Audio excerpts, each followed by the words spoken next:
రైతు సోదరులకు స్వాగతం. రెండు తెలుగు రాష్ట్రాల్లో మొక్కజొన్న రైతులు తీవ్రంగా నష్టపోతూ ఉన్నారు. ఇదే విషయాన్ని మనం అనేక వీడియోల్లో చెప్పడం జరిగింది. అయితే కొన్ని పేటీఎం డాగ్స్ మురుగుతూ ఉన్నాయి. తెలంగాణలో రైతుల దగ్గర నుంచి అద్భుతంగా మొక్కజొన్నలు కొనుగోలు చేస్తున్నాడు.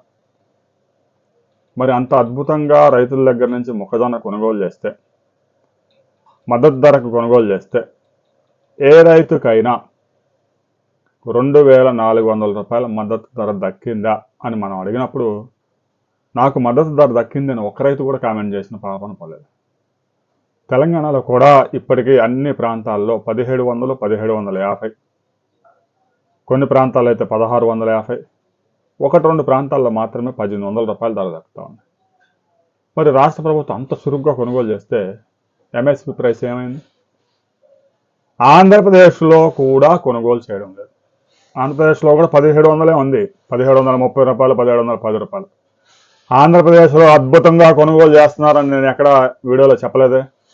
మరి అలాంటి పరిస్థితుల్లో కొంతమంది పేటీఎం వాళ్ళు 5 రూపాయల కోసం ఆశపడి తెలంగాణలో అద్భుతంగా కొనుగోలు చేస్తూ ఉన్నారు. ఆంధ్రప్రదేశ్ ప్రభుత్వం, ఆంధ్రప్రదేశ్లో వచ్చిన ఎంపీలతో కేంద్రంలో ఢిల్లీలో బీజేపీ ప్రభుత్వం నడుస్తూ ఉన్నా కూడా ఆంధ్రప్రదేశ్లో కొనుగోలు చేయడం లేదని కామెంట్లు చేస్తున్నారు. కొన్ని డాగ్స్కి పని బాట ఉండదు, వారి మాటలు నమ్మొద్దు. రైతు సోదరులు, రెండు తెలుగు రాష్ట్రాల్లో రైతు సోదరులకు నష్టం వాటిల్లుతూ ఉంది.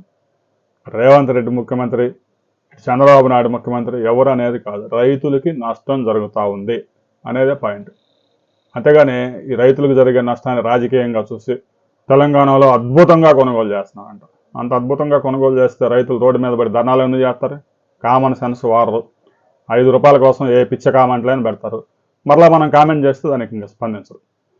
రైతు సోదరులారా, ఆంధ్రప్రదేశ్ రైతైనా తెలంగాణ రైతైనా మొక్కజొన్నకు మీకు ఏ ధర దక్కుతుంది అనే విషయాన్ని ప్రతి రైతు కామెంట్ చేయండి. ఎవరికైనా ఒక్క రైతుకైనా కనీస మద్దతు ధర 2,400 రూపాయలు దక్కిందా లేదా? ఒకవేళ దక్కితే మీరు ఏ ప్రాంతంలో అమ్ముకున్నారు, ఏ మార్కెట్ యార్డ్లో అమ్మారు అనే విషయాన్ని తప్పనిసరిగా కామెంట్ చేయండి.